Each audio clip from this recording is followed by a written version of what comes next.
청와대에서 정군 지휘관 회의를 하면서 이렇게 구호를 붙인 사례는 사실 매우 드뭅니다. 그러니까 이거 청와대 여기 대통령 만나기 전에 이번에 우리 구호 외칩시다. 이랬던 거잖아요. 그랬죠.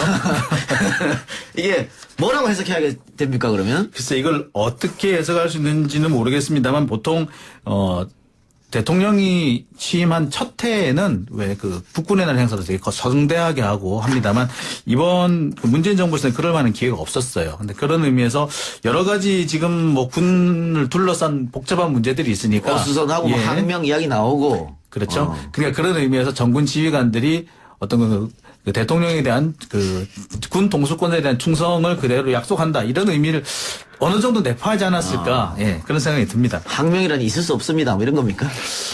근데 저는 항상 그렇게 얘기합니다. 겉으로 드러나는 걸로는 대답할 수 없고 말을 할 수 없고 그 사람이 어떻게 살아왔는지 어떤 행동을 했는지를 보면은 거짓말인지 참말인지 알 수 있다고 얘기하는데 구호에 모든 것이 달렸겠습니까? 군이 어떻게 했는지가 더 중요하지 않겠습니까? 예.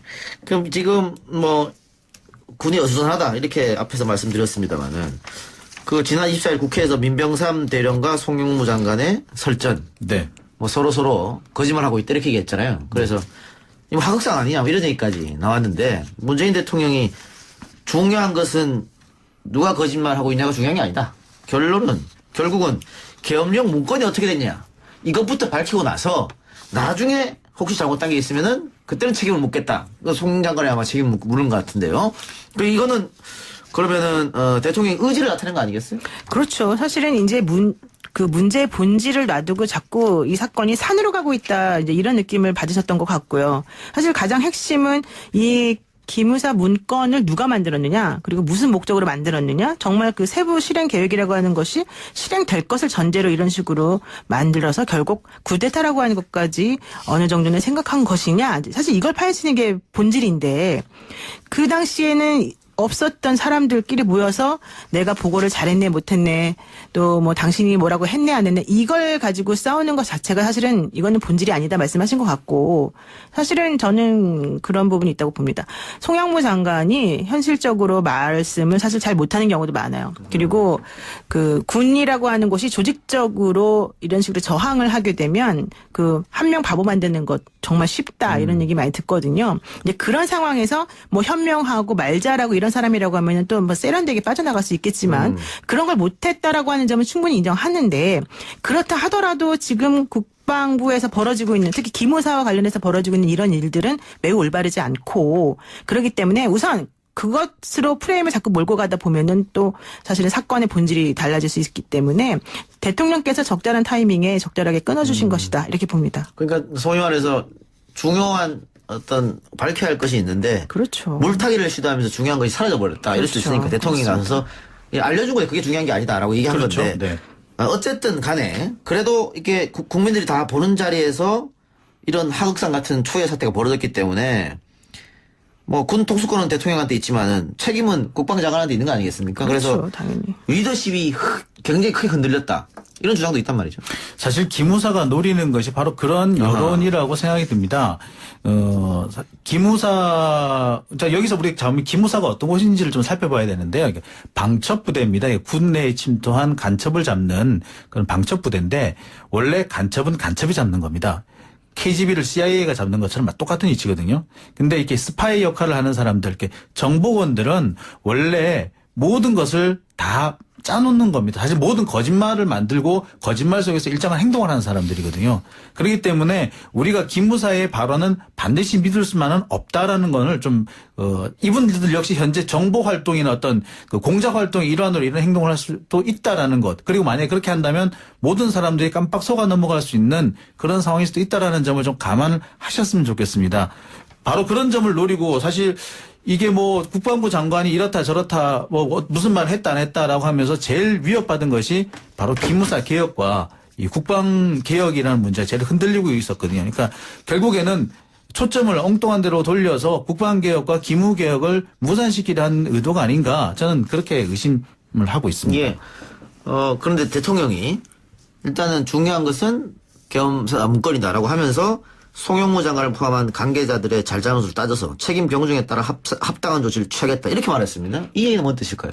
사실 송영무 장관이 이제 문정인 특보하고 여러 가지 이제 설왕설래 할 때에도 그렇게까지 얘기를 심하게 하지 않고 있다가 막판에 한번 이제 코멘트가 청와대에서 나온 적이 있었어요. 그리고 이번이 사실 저는 두 번째라고 지금 알고 있는데 그 얘기는 그만큼 송영무 장관에 대해서 청와대가 보내는 메시지다 이렇게 사실 파악하는 것이 맞지 않나 생각이 들고요. 또 그 메시지의 방향이 무엇이냐 하는 것은 아마 스스로도 잘 알 겁니다. 왜냐하면 오늘 송영무 장관이 뭐라고 얘기했냐면 자리에 연연하지 않겠다. 나는 다만 기무사 개혁에라고 하는 그 나의 소임을 다하는 쪽으로 신경 쓰겠다 이런 얘기를 했거든요. 그 얘기는 일단 본인에게 주어진 임무를 다 철저하게 이행을 잘 하고 그리고 난 다음에 본인에게 책임을 물을 것이 있으면 책임지겠다 이런 뜻으로 들립니다. 이것이 아마 그 청와대나 대통령께서 얘기하고 있는 요구하고 있는 사항인 것 같고요. 또 그것이 아마 이제 국민들도 그와 같은 방식으로 생각하고 있는 게 아닌가 생각이 듭니다. 제가 볼 때는 그렇습니다. 사실 송 장관 후임으로는 그 사실 민간인 국방장관이 나와야 한다라는 그런 주장들도 많았고 그렇게 전망하시는 분들도 많았습니다. 그런데 지금 상태에서는 민간인 국방부 장관이 나오기 좀 어렵죠. 그렇다고 본다면 송 장관이 마지막으로 할 수 있는 최선을 다하라는 그런 어떤 메시지가 아닌가 이런 생각도 좀 듭니다. 사실 그런 얘기도 들었어요. 그 국방부 내에서 지금 현재 송 장관도 사실 육사 출신이고 그 안에서 잔뼈가 굵으신 분인데 이분을 이렇게 흔들어댄다고 한다면 다른 누구를 그 자리에 앉혔을 때 제대로 되겠느냐 이런 얘기 많이 나오거든요. 그러니까 물론 뭐 군내 사정을 뭐 제가 정확히 아는 건 아니지만 그럼에도 불구하고 그런 종류의 걱정이나 우려 같은 게 있다는 것은 어느 정도 우리가 좀 생각해야 될 것 같아요.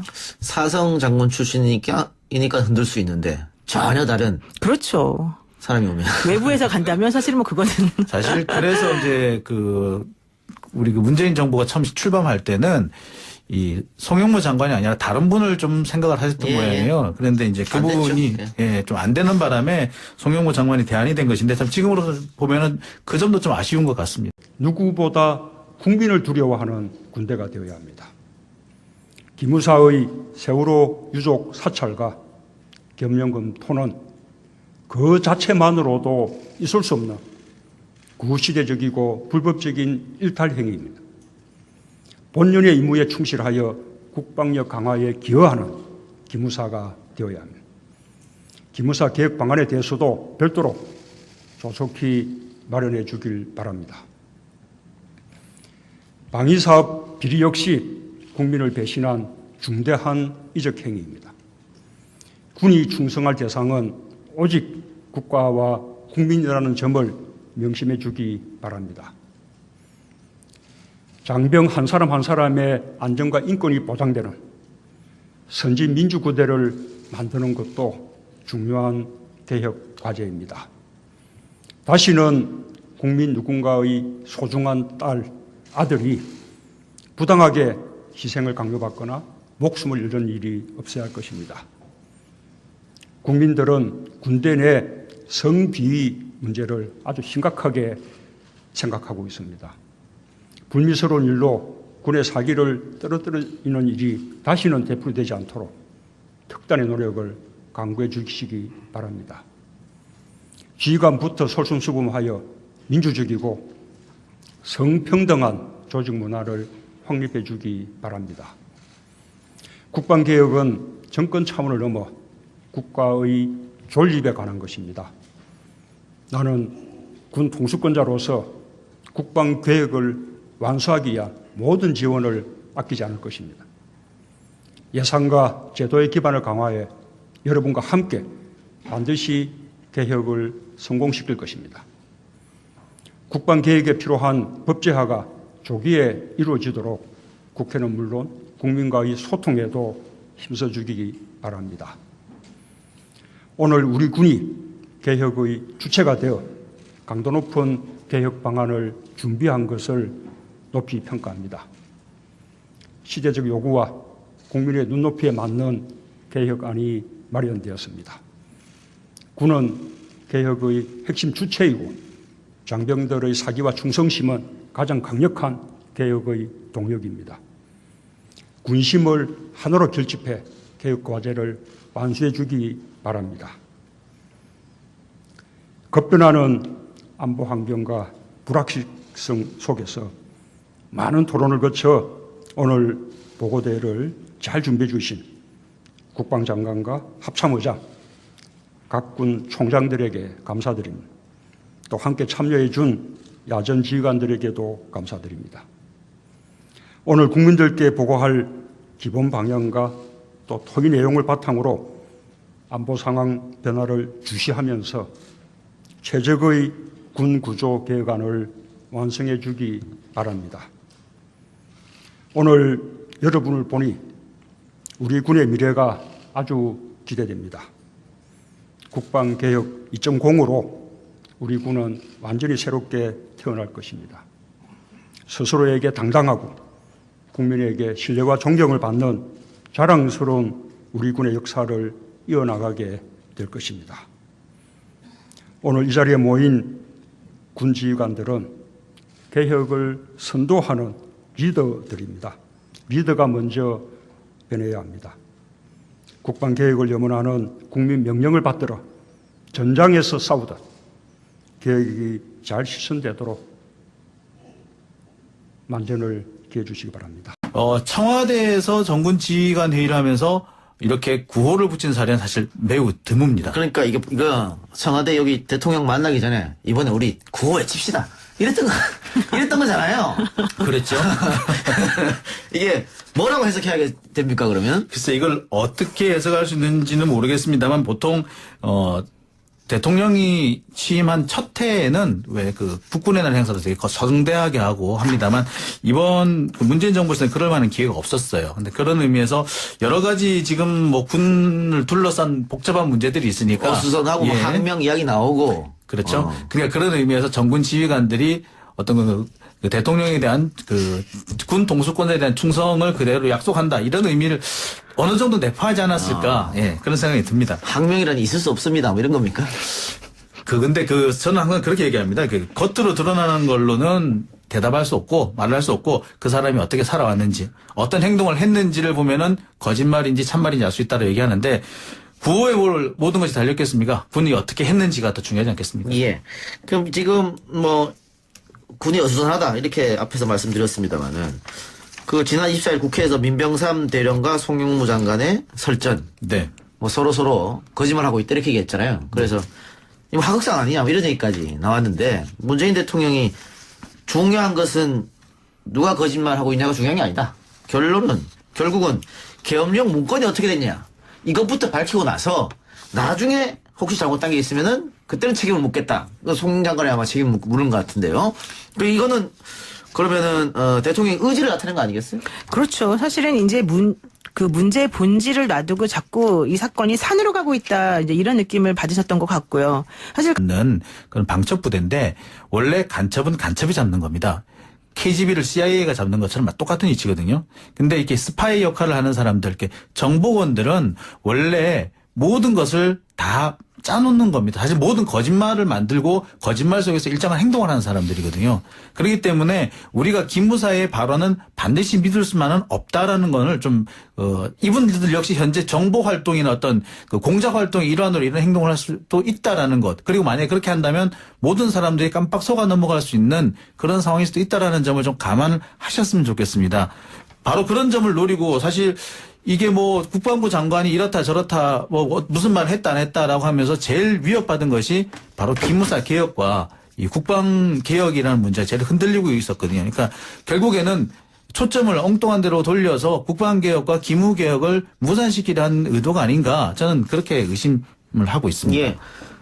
그런데 대통령이 일단은 중요한 것은 계엄사 문건이다라고 하면서 송영무 장관을 포함한 관계자들의 잘잘못을 따져서 책임 경중에 따라 합당한 조치를 취하겠다 이렇게 말했습니다. 이 얘기는 뭔 뜻일까요? 사실 송영무 장관이 이제 문정희 특보하고 여러 가지 이제 설왕설래 할 때에도 그렇게까지 얘기를 심하게 하지 않고 있다가 막판에 한번 이제 코멘트가 청와대에서 나온 적이 있었어요. 그리고 이번이 사실 저는 두 번째라고 지금 알고 있는데 그 얘기는 그만큼 송영무 장관에 대해서 청와대가 보내는 메시지다 이렇게 사실 파악하는 것이 맞지 않나 생각이 들고요. 또 그 메시지의 방향이 무엇이냐 하는 것은 아마 스스로도 잘 알 겁니다. 왜냐하면 오늘 송영무 장관이 뭐라고 얘기했냐면 자리에 연연하지 않겠다. 나는 다만 기무사 개혁에라고 하는 그 나의 소임을 다하는 쪽으로 신경 쓰겠다 이런 얘기를 했거든요. 그 얘기는 일단 본인에게 주어진 임무를 다 철저하게 이행을 잘 하고 그리고 난 다음에 본인에게 책임을 물을 것이 있으면 책임지겠다 이런 뜻으로 들립니다. 이것이 아마 그 청와대나 대통령께서 얘기하고 있는 요구하고 있는 사항인 것 같고요. 또 그것이 아마 이제 국민들도 그와 같은 방식으로 생각하고 있는 게 아닌가 생각이 듭니다. 제가 볼 때는 그렇습니다. 사실 송 장관 후임으로는 사실 민간인 국방장관이 나와야 한다라는 그런 주장들도 많았고 그렇게 전망하시는 분들도 많았습니다. 그런데 지금 상태에서는 민간인 국방부 장관이 나오긴 좀 어렵죠. 그렇다고 본다면 송 장관이 마지막으로 할 수 있는 최선을 다하라는 그런 어떤 메시지가 아닌가 이런 생각도 좀 듭니다. 사실 그런 얘기도 들었어요. 그 국방부 내에서 지금 현재 송 장관도 사실 육사 출신이고 그 안에서 잔뼈가 굵으신 분인데 이분을 이렇게 흔들어야 된다고 한다면 다른 누구를 그 자리에 앉혔을 때 제대로 되겠느냐 이런 얘기 많이 나오거든요. 그러니까 물론 뭐 군내 사정을 뭐 제가 정확히 아는 건 아니지만 그럼에도 불구하고 그런 종류의 걱정이나 우려 같은 게 있다는 것은 어느 정도 우리가 좀 생각해야 될 것 같아요. 사성 장군 출신이니까 흔들 수 있는데 전혀 다른 그렇죠. 사람이 오면 외부에서 간다면 사실 뭐 그거는 사실 그래서 이제 우리 문재인 정부가 처음 출범할 때는 이 송영무 장관이 아니라 다른 분을 좀 생각을 하셨던 모양이에요. 그런데 이제 그분이 좀 안 되는 바람에 송영무 장관이 대안이 된 것인데 참 지금으로 보면은 그 점도 좀 아쉬운 것 같습니다. 누구보다 국민을 두려워하는 군대가 되어야 합니다. 기무사의 세월호 유족 사찰과 겸연금 토는 그 자체만으로도 있을 수 없는 구시대적이고 불법적인 일탈 행위입니다. 본연의 임무에 충실하여 국방력 강화에 기여하는 기무사가 되어야 합니다.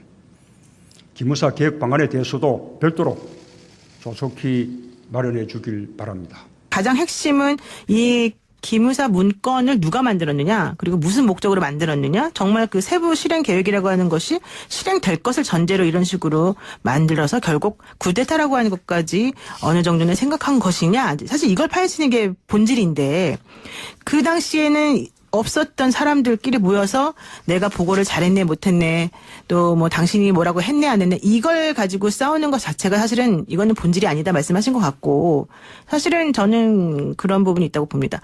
송영무 장관이 현실적으로 말씀을 사실 잘 못하는 경우도 많아요. 그리고 그 군이라고 하는 곳이 조직적으로 이런 식으로 저항을 하게 되면 그 한 명 바보 만드는 것 정말 쉽다 이런 얘기 많이 듣거든요. 이제 그런 상황에서 뭐 현명하고 말 잘하고 이런 사람이라고 하면은 또 뭐 세련되게 빠져나갈 수 있겠지만 그런 걸 못했다라고 하는 점은 충분히 인정하는데 그렇다 하더라도 지금 국방부에서 벌어지고 있는 특히 기무사와 관련해서 벌어지고 있는 이런 일들은 매우 올바르지 않고 그렇기 때문에 우선 그것으로 프레임을 자꾸 몰고 가다 보면은 또 사실은 사건의 본질이 달라질 수 있기 때문에 대통령께서 적절한 타이밍에 적절하게 끊어주신 것이다 이렇게 봅니다. 그러니까 소위 말해서 중요한 어떤 밝혀야 할 것이 있는데 그렇죠. 물타기를 시도하면서 중요한 것이 사라져버렸다. 이럴 수 그렇죠. 있으니까 대통령이 나서서 알려준 거에 그게 중요한 게 아니다라고 얘기한 그렇죠. 건데 네. 어쨌든 간에 그래도 이게 국민들이 다 보는 자리에서 이런 하극상 같은 초유의 사태가 벌어졌기 때문에 뭐 군 통수권은 대통령한테 있지만은 책임은 국방장관한테 있는 거 아니겠습니까? 그렇죠. 그래서 당연히.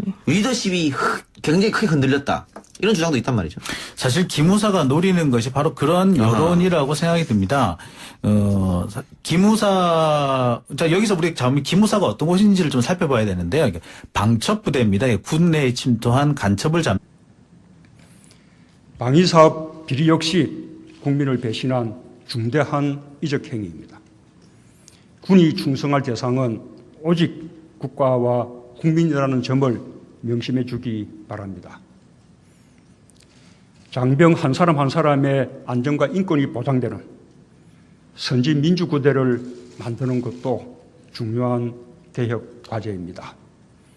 다시는 국민 누군가의 소중한 딸, 아들이 부당하게 희생을 강요받거나 목숨을 잃는 일이 없어야 할 것입니다.